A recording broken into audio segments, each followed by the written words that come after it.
कई बार हम खुद ही अपने आप को सबसे बड़ी चुनौती में डाल देते हैं, सही दिशा, सही ज्ञान और सही समय ना पता होने के कारण। स्वागत है सभी सिंह राशि के जातकों का। सितंबर 2025 का ये महीना किस तरह की चुनौती या अवसर लेकर के आ रहा है, आज आपके जीवन के सभी क्षेत्रों के बारे में जानने का प्रयास करें। फिर चाहे आपकी हेल्थ हो, शिक्षा हो, प्रेम हो, वैवाहिक जीवन, भाग्य, करियर, बिजनेस, विदेश वगैरह सब कुछ चीज़ों पर जहाँ-जहाँ अच्छा बुरा प्रभाव दिखाई दे रहा होगा, उनके बारे में जानने का प्रयास करेंगे। ये कार्यक्रम चंद्र राशि के ऊपर देखेंगे, अच्छा रहेगा। लग्न और नाम राशि के अनुसार भी देख सकते हैं, लेकिन सटीकता जो है वो केवल और केवल जन्म कुंडली ही बता सकती है। दिशा निर्देश ज्ञान प्राप्ति के लिए राशिफल बहुत अच्छा सहयोग करता है। और बता अब सिंह राशि के भाग्य में क्या चल रहा है, सितंबर में कौन से ग्रह का आपको आशीर्वाद मिल रहा है और किस ग्रह से सावधानी आपको रखनी है, और सबसे बड़ी बात है आप क्या महसूस करने वाले हो। जो एग्जैक्ट पॉइंट पर आपको चीजें महसूस होंगी ना, वो आज इस वीडियो के अंदर आपको पता लगने वाली है पहले ही, कि मुझे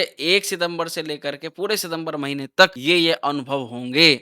और जब कुछ पहले से अनुभव पता लग जाते हैं तो कहीं ना कहीं व्यक्ति को सतर्कता और क्या करना है उसका दिशा मिल जाती है। अब सिंह राशि पर वैसे भी शनिदेव का प्रभाव चल रहा है, और मैं बता भी दूं कि पिछले कुछ महीनों से और अभी भी शनि, मंगल, राहु और सूर्य, इन ग्रहों का ना आपस में बड़ा ही तिगड़म, बहुत नेगेटिव प्रभाव जो है वो, उलझा हुआ प्रभाव जो है वो चल रहा है। लगभग लगभग 12 राशियों में से सभी राशियों को कुछ ना कुछ तरीके से इसका नेगेटिव अथवा नेगेटिव इम्पैक्ट ही ज्यादातर इसको जो है देखा जा रहा है, वो महसूस हो रहा है। अभी भी सितंबर के महीने में भी ये बरकरार रहेगा, लेकिन सबसे पहले स्वास्थ्य पर असर, हेल्थ को लेकर के किस तरह ग्रह आपको प्रभावित कर रहे हैं। तो प्रिय जातकों, सबसे पहले तो मैं बताऊं कि 18 मई से ही केतु देव आपके लग्न में आ चुके हैं, राशि में आ चुके हैं। अब आप एक चीज नोटिस करिएगा, आपके साथ हो रही है नहीं, आप अपनी कुछ चीजों को जानबूझ करके अनदेखा कर रहे हैं, और ये अनदेखा करने वाली वृत्ति 16 सितंबर के बाद और भी ज्यादा प्रभावी हो सकती है। आपका अनजाने में गुस्सा करना, कुछ चीजों के लिए जल्दबाजी करना, कुछ चीजों को लेकर के लापरवाही करना, ये एक्टिविटी मिड सितंबर के बाद थोड़ी सी बढ़ रही है, ऐसा लगा। और इसी के कारण से आपको पता ही है कि जब हम लापरवाही करनी शुरू कर देते हैं तो वहीं से हमारे स्वास्थ्य से जुड़ी हुई दिक्कतें उभरनी शुरू हो जाती। उधर शनिदेव ये बता रहे हैं कि अभी सिंह राशि के जातकों को जिन हेल्थ इश्यूज में अभी अभी आराम हुआ है, थोड़े ही समय पहले उसमें लाभ हुआ है, उसको लेकर के तो बिल्कुल भी लापरवाही ना करें, क्योंकि ऐसी स्थिति के अंदर वो दिक्कत, वो परेशानी दोबारा से उभरती हुई या उससे जुड़े हुए कुछ सिम्टम दोबारा से महसूस हो सकते हैं। तो क्या करें, प्रातः काल में गर्म पानी का सेवन जरूर करें, और साथ ही सूर्य नारायण भगवान को अर्घ्य जरूर, आदित्य हृदय स्तोत्र का पाठ करें, ओम गृणी सूर्याय नमः इस मंत्र का जाप जरूर करें इस महीने सितंबर में खास तौर पे, क्योंकि मिड सितंबर तक सूर्य भगवान थोड़े से पापी अवस्था में रहेंगे और आरोग्यता के वे कारक होते हैं, इसीलिए स्वास्थ्य को लेकर के ज्यादा कुछ बातें नहीं, इतना सा। अब आगे बात करते हैं पढ़ाई को लेकर के, यानी विद्यार्थियों के लिए महीना श्रेष्ठ कहा जाएगा। भगवान गुरु की कृपा हो रही है, और भगवान गुरु की कृपा होने से जिस चीज को हम प्राप्त करना चाहते हैं, सीखना चाहते हैं, समझना चाहते हैं, हमें उससे जुड़ा हुआ कोई व्यक्ति उसको आसान भाषा में समझाने के लिए हमारे पास उपस्थित हो जाता। आपके इष्ट देवी, आपके इष्ट देवता, आप जिनकी पूजा आराधना करते हैं, उनका भी भरपूर सहयोग आपको इस महीने मिलता हुआ नजर आ रहा है। कई बार आप अपने इष्ट देवता से अनजाने में कुछ इच्छा रखोगे, कुछ प्रेयर मांगोगे, या कुछ उनसे कहोगे, हे भगवान मेरी मुराद पूरी कर दे, और आप देखोगे कि सडन वो चीज आपको मिल गई, यानी कुछ ना कुछ आपकी मैनिफेस्टेशन आपको देखी जाएगी। इधर आपने कुछ सोचा कि काश मेरे पास ये आ जाए, और अचानक वो चीज उपलब्ध, और ये अनुभव आप इस महीने करने वाले। लेकिन जैसे कि स्वास्थ्य पर केतु का असर है, उसी तरह से विद्यार्थियों के मन पर भी केतु का प्रभाव है। आप अभी जिस लाइन में चल रहे हो सकता है कि आपको इस सितंबर में बीच में कंफ्यूजन आए और आप उसमें कुछ चेंज करने का प्रयास करो, जैसे मुझे लक्ष्य बदल देना चाहिए, मुझे टेक्निक बदल देना चाहिए। लेकिन जो मेन दिक्कत है वो नहीं समझ पा रहे कि अभी आपको फोकस की और कंसंट्रेशन की बहुत आवश्यकता है। जितनी आप चीजों को बदलने के बारे में सोचोगे, या ये सोचोगे मैं अगर ये कर लेता हूं तो चीजें और आसान हो जाएंगी, वो एक्सपेरिमेंट करने वाले चक्कर में आप कहीं ना कहीं अपनी पढ़ाई को लेकर के थोड़ी खींचातानी बढ़ा इस महीने। जैसे होता है ना कि पक्षी जो है वो एक के पीछे एक लाइन में चलते हैं, इसी तरह से आपको भी आवश्यकता है। अगर आप लाइन से हटोगे तो भीड़ में खो जाओगे। तो ऐसे ही आपको इस महीने पढ़ाई के लिए सलाह दी जाएगी कि आप ग्रुप में बैठ कर के स्टडी करें, जहाँ पर आपके जैसे ही आपके समकक्ष या आप जो जिस चीज़ की तैयारी या पढ़ाई कर रहे हो, सेम उसी चीज़ से संबंधित लोग या बच्चे उपस्थित हों और उनको देख कर के बार-बार आप डिमोटिवेट नहीं होंगे, मोटिवेशन आता रहेगा और आप उन चीज़ों से हटोगे। दूसरी सलाह ये रहेगी कि अपना जो मेंटर है, उसकी बात को सुनें और उससे ज़्यादा अपना दिमाग ना चलाएँ, यानी कि कई बार हम अपने गुरु पर ही शक करना शुरू कर दें। कई बार ऐसा होता है कि जो हमें बता रहा होता है, हमें उसकी कुछ चीज़ों को लेकर के तो ये कहा है कि गुरु या जो निर्देश दे रहा है, जिससे हमें ज्ञान की प्राप्ति करनी है, उस पर कभी भी तनिक मात्र संदेह नहीं करो। बल्कि अगर आपको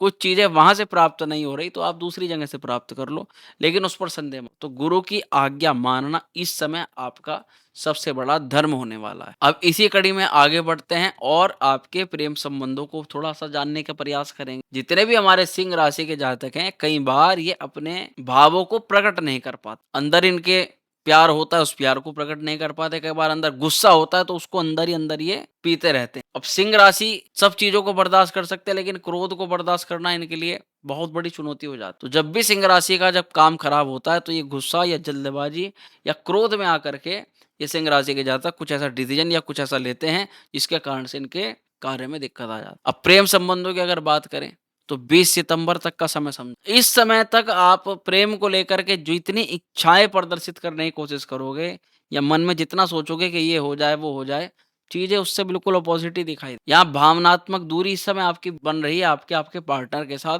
जो कि 20 सितंबर तक आप अनुभव करने वाले। और ये भी नज़र आ रहा है कि 20 सितंबर के बाद वही पुराना या उन्हीं सब चीज़ों के अंदर ना फँसते हुए आप जैसे कि कुछ नया शुरुआत करने की तरफ प्रयास कर रहे हो।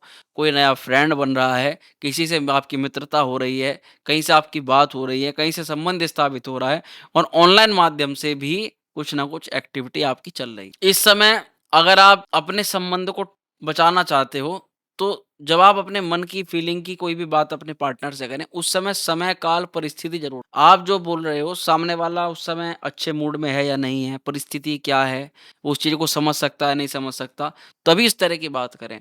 नहीं तो अगर बिना समय के, बिना ज्ञान के किसी भी तरह की बात अपने पार्टनर से करेंगे, तो हो सकता है कि चीज़ें और ज़्यादा खराब हो जाए। अब इसी कड़ी में आगे बढ़ते हैं और अब जानेंगे विवाह की स्थिति को।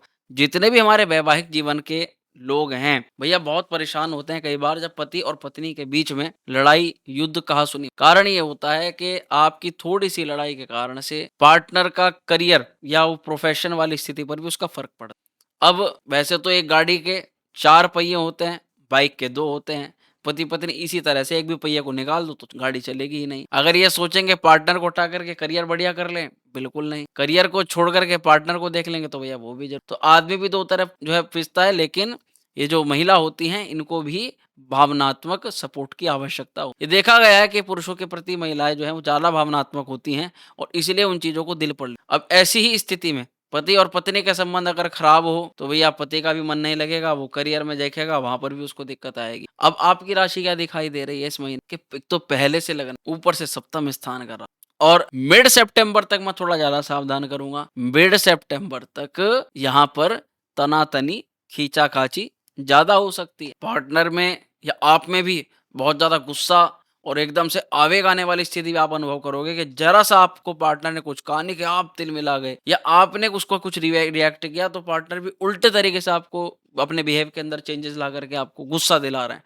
यानी कई बार आपके पार्टनर आपके अंदर क्रोध की उत्पत्ति कर रहे हैं। ऐसा आप महसूस करने वाले हो जो कि मिड सितंबर तक देखा जा रहा है। अगर मिड सितंबर तक थोड़ी-सी आप सावधानी बरतते हो, लड़ाई झगड़े, विवाद इन चीज़ों से दूर रहते हो, तो मिड सितंबर के बाद में आपके आपसी मधुरता भी बन रही है। लेकिन इस महीने यही है कि भैया आप थोड़ा-सा मिड सितंबर तक एक-दूसरे का ध्यान रखें, बातों को सुनें और कुछ छोटी-मोटी चीज़ें हो जाती हैं अगर, तो उनको आप नज़रअंदाज कर दें, उस पे ज़्यादा ओवर रिएक्ट ना करें। इस समय कुछ भी ऐसा फैसला मत लें जो आपके पर्सनल लाइफ को लेकर के पार्टनर और आपके मध्य जो लाइन है उसको लेकर के कोई बड़ी लाइन खींच दे। आप जितना हो सके इस टाइम को थोड़ा-सा पास आउट करने की करें। अगर बहुत ज़्यादा ऐसा लग रहा है कि आपके संबंध बहुत ही ज़्यादा खराब हो गए हैं, तो विशेषज्ञ से एक बार कुंडली दिखवा लें और पता कर लें कि किस तरह के ग्रह योग आपके साथ में बन रहे हैं, कि आप साथ में रहने वाले भी हो या फिर आगे क्या होने वाला। अब आते हैं अगले सेगमेंट पर। इस महीने भाग्य कितना साथ दे रहा है, दे भी रहा है कि नहीं दे रहा है, और अगर दे रहा है तो हमें करना चाहिए कुछ या फिर नहीं करना चाहिए। भाग्य के अधिपति देव गुरु बृहस्पति कह रहे हैं कि अभी आपने पूर्व में जो कार्य किया है, अभी पूर्व में जो प्लानिंग आपने करी है और जो थोड़ी सी शुरुआत आपने करी है, अब उससे पैसा कमाने का या अब उससे धन लाभ लेने का मौका आ रहा है और आपका मन कह रहा है कि उन अधूरी चीज़ों को कहीं न कहीं गति देते हैं और थोड़ा-थोड़ा समय दे करके वो 1, 2, 3 महीने, 4, 6 महीने में हमें कुछ न कुछ लाभ देना शुरू कर सकते। यानी इस महीने जो भाग्य है वो पुराने, वो रुके हुए काम, वो अधूरे कामों को पूरा कराने के लिए ज़्यादा आपको फल प्रदान कर रहा है, अपेक्षाकृत नए कामों की शुरुआत। अब चूँकि इस महीने बुध भी मार्गी हो जाएँगे, तो अब जो विदेश में रहने वाले जातक हैं, जो फॉरेन एक्टिविटी जिनकी हो रही है, जिनकी विदेश में रहते हुए समस्या आ रही हैं, उनके कामों में भी जो उलझनें थी वो सुलझने वाली। फ़ायदा भी जो होगा वो हिडन सोर्सेज़ के माध्यम से होगा। आप बैठोगे, एक दिन पहले टेंशन ले रहे होंगे, कल क्या होगा, कल क्या होगा? और अगले ही दिन अपने आप उस समस्या का समाधान हो जाएगा। आप कहीं न कहीं इस चीज़ के लिए भगवान को धन्यवाद अंतःकरण से दो या ना दो, ये आपकी अपना है, लेकिन हम ये बात ज़रूर कहेंगे कि अगर ऐसा कोई काम होता है, उनकी उनकी कृपा का ध्यान करते हुए वीडियो में एक बार कमेंट ज़रूर कर दीजिए, अपने इष्ट देवता का नाम ज़रूर ले दीजिए, क्योंकि कमेंट तो बहाना है, असल मकसद जो है आपसे आपके इष्ट देवता का नाम उच्चारण करवा। कोशिश करें किसी धार्मिक कार्य में भाग लें और थोड़ा धर्म कर्म भी करें। खास करके शनिवार को दान आप दे ही रहे होंगे, अगर नहीं दे रहे तो हम आपको बता दें, जिन लोगों को नहीं ज्ञात है, जो सिंह राशि के जातक हैं, इस समय वो शनि की ढैया के पीरियड के अंदर चल रहे हैं। ये ढैया 29 मार्च 2025 से प्रारंभ हुई है और अभी आगामी ये 2027 तक रहने वाली है। तब तक आपको शनिदेव के निमित्त कुछ ना कुछ दान वगैरह करते रहना चाहिए, जो कि विशेष रूप से शनिवार को किया जाता है। चलिए अब जो है करियर के ऊपर बात कर लेते हैं, क्योंकि जॉब की स्थिति में बहुत लोग बेचारे परेशान रहते हैं। कभी बॉस के साथ मतभेद, कभी सीनियर्स के साथ में, कभी एडमिनिस्ट्रेशन में आपको प्रॉब्लम दे दे, कभी जॉब छूटने का खतरा। जॉब की स्थिति भी ऐसी है जहाँ पर बहुत ज़्यादा संख्या में सिंह राशि के जातक इस समय जॉब को या तो छोड़ना चाहते हैं या ऑटोमेटिकली ही सामने से ऐसे योग बन रहे हैं कि भैया अब हमें कुछ और सेकेंडरी प्लान देखना पड़ेगा। तो मैं आपको पहले ही बता दूं, देखो सिंह राशि वालों, हमें जब भी जॉब छोड़ते हैं या छोड़ी जाती है किसी भी कारण से, तो इसको टेंशन के रूप में बिल्कुल नहीं लेना चाहिए। ये एक अपॉर्चुनिटी है, इसको एक अपॉर्चुनिटी की तरह समझना चाहिए। अगर ग्रह या संयोग हमारे से जॉब से डिस्ट्रैक्शन करवा रहे हैं, तो इसका मतलब ये वो समय जब हम अपने दम पर अपना कोई व्यापार या अपना कोई काम शुरू कर सकते। बस कोशिश इतनी करनी है कि विशेषज्ञ से कुंडली दिखवा करके ये दिखवा लें कि कौन सा व्यापार आपके लिए बना है, कौन सा बिजनेस आप शुरू कर सकते हैं और किस डेट में, किस तारीख में वो करना। अगर उसके पीछे कुछ चीजें ऐसी छुपी हुई हैं जो हमें करनी चाहिए, तो वो हमें कुंडली से पता लग। तो 16 सितंबर के बाद लीडरशिप की क्वालिटी बढ़िया होगी और करियर में उठापटक 16 सितंबर तक रह सकती है। हम ये नहीं कह रहे, मिड सितंबर तक आपकी जॉब में आपके बॉस के साथ, सीनियर के साथ टकराव, मतभेद, तनातनी, ये जो अभी भी चल रहे हैं, यानी कि आपको जो ज़्यादा सावधानी रखनी है वो 16 सितंबर तक रखनी है। 16 सितंबर के बाद ये योग बन रहा है कि आपको कहीं दूसरी कंपनी से, किसी बाहर से, कहीं से कोई ऑफर आ जाए, उसको छोड़ना नहीं है, लेकिन अपनी मर्जी से भी धक्का दे करके जॉब को नहीं छोड़ना, ये भी आपको समझ करके चलना है। 16 सितंबर तक आपकी जॉब में किसी के साथ विवाद संभव है, किसी के साथ में तनातनी संभव है। थोड़ा सा ध्यान से चलिएगा। ध्यान, जितना आप टीम के साथ जुड़ करके काम करोगे उतना सही रहेगा, और जितना अकेले में रहोगे या अलग होकर के काम करने के बारे में विचार करोगे कि मैं अपने हिसाब से अपने मनमौजी तरीके से करूंगा, उतनी दिक्कतें बढ़। अब आता है अगला पॉइंट, जो कि है हमारा व्यापार, बिजनेस की क्या स्थिति नजर आ रही है इस महीने। भाई हमने 18 मई से ये सिंह राशि वालों को सचेत किया है कि जो भी लोग इस समय पार्टनरशिप में बिजनेस कर रहे हैं, वो थोड़ा सा सतर्कता ज्यादा बना करके रखें, क्योंकि आपके आपके पार्टनर के साथ में धोखाधड़ी, नफा नुकसान, चिंता, एंजाइटी, परेशानी, काम में तालमेल कहीं न कहीं तो खराब हो सकता है। और इस महीने तो लगभग 20 सितंबर के आसपास कुछ गुप्त खर्चे भी बाहर निकल रहे हैं। लेकिन अगर आपने कोई प्लानिंग की हुई है जो अब तक सीक्रेट है, लोगों के बीच में नहीं आई है, तो वो प्लानिंग निश्चित रूप से एक सपोर्टिव लाभ के रूप में सामने आ सकती है। और मंगल की स्थिति ये नजर आ रही है कि इस समय हल्का डिसीजन नहीं, इस समय स्ट्रॉन्ग डिसीजन लेना पड़ेगा, और स्ट्रॉन्ग डिसीजन से ही लाभ। कोशिश करें कि अनजाने पार्टनर पर इस समय और अनजाने क्लाइंट पर भी ज्यादा भरोसा ना करें या आंख बंद करके भरोसा ना। तो सिंह राशि वालों के लिए सितंबर का महीना कैसा लग रहा है कि बाहरी सफलता आपको तभी मिलेगी जब आप आंतरिक रूप से अपने मन में चल रहे विचार, बोलचाल, स्वभाव, गुस्सा, क्रोध, अहंकार, इन सब पर काबू रखो। अब आते हैं सबसे ज्यादा जरूरी सेगमेंट पर, जो कि है हमारा इस महीने की ग्रहों की स्थिति तो हमने जान ली। अब हमें उपाय क्या? वही रविवार को लाल वस्त्र पहनकर भगवान सूर्य नारायण को अर्घ्य देना है और आदित्य हृदय स्तोत्र का पाठ वहीं पर किसी बूढ़े को, किसी वृद्ध को चावल का दान कर सकते हैं आप, और हनुमान चालीसा का पाठ करना तो श्रेष्ठ रहेगा ही रहेगा। तो बताए गए सुझाव, जानकारी अगर आपको सही लगी हो तो इसको जरूर लाइक शेयर करें अपने किसी सिंह राशि के मित्र के साथ, और खुश रहें, प्रसन्न रहें। महादेव की कृपा आपके ऊपर बनी रहे। हर हर